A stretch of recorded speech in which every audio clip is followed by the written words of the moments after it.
We continue our navigation through the database of individual seismogenic sources of Italy. Today we explore an individual seismogenic source. This is a type of source represented by a rectangular plane embedded in the upper crust.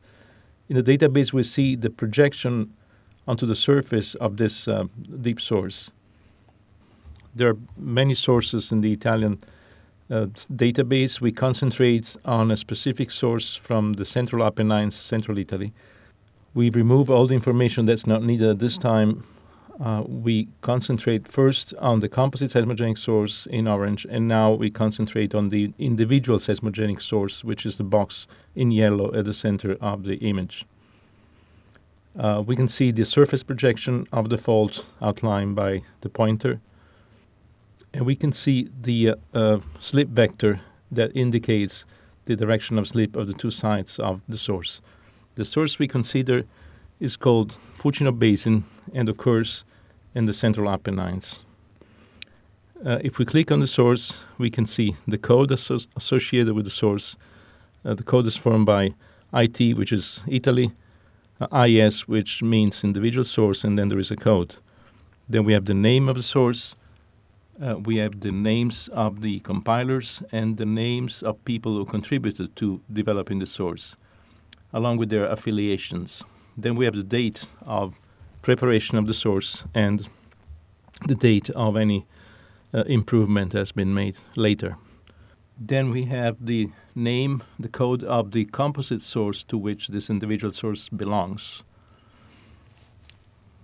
Going down below, we see the list of the parameters that describe the source three-dimensionally, as all the others in the database. In particular, we have the coordinates, we have the length of the source, the down-dip width, the minimum and maximum depth, the strike of the source, the dip of the source, its break angle. In this case, this is a normal fault, purely normal fault. We have an estimate of the slip per event, an estimate of the slip rate, normally from the literature, and a recurrence interval, minimum and maximum. Finally, we have an estimate of the moment magnitude associated with this particular source. Each parameter is assigned a quality. The quality gives you an idea of what is the reliability of this piece of information. We have 5 different types of qualifiers, from literature data to original information. For the Fucino source, we have the most of the parameters are assigned LD, which means that they're taken from literature data, which is the most reliable category. If you continue down below, we see the surface faults associated with activity of the main source. And we also see the event that has been assigned to this particular source. The event is the 1915 January 13th earthquake called the Avezzano or Fucino earthquake. This was a disastrous 6.7 earthquake which killed over 30,000 people in the Fucino Basin. Down below we see an estimate of the previous earthquake generated by the same fault. The estimate says that this occurred in 508 AD, which means 15 centuries before the 1915 events. Continuing down below, we have the comments on the source. The comments explain essentially all the reasoning that has been done to come to conclusions about this particular source. There is an introductory section where all the names that have been used by different people to describe the source are identified one with the other. In the literature, you can find different pieces of this fault called with different names.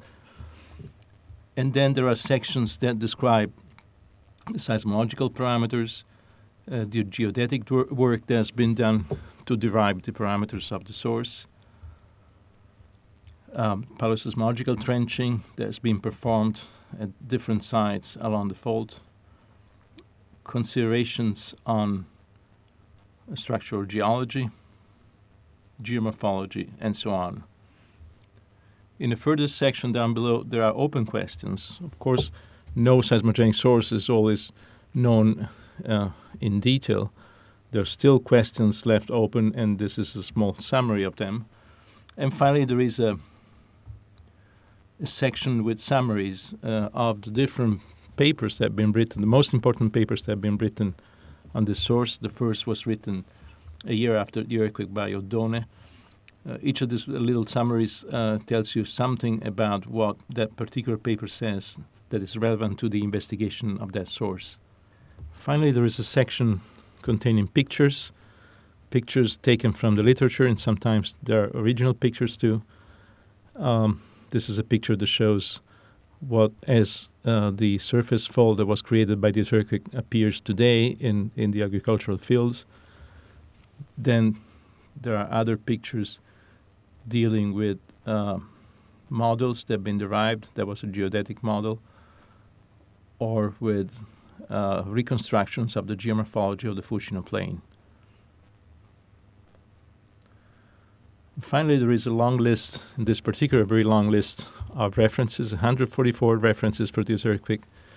They range from papers on major journals to field guides to compilations of different type. And these are all listed in the database and accessible for the database users.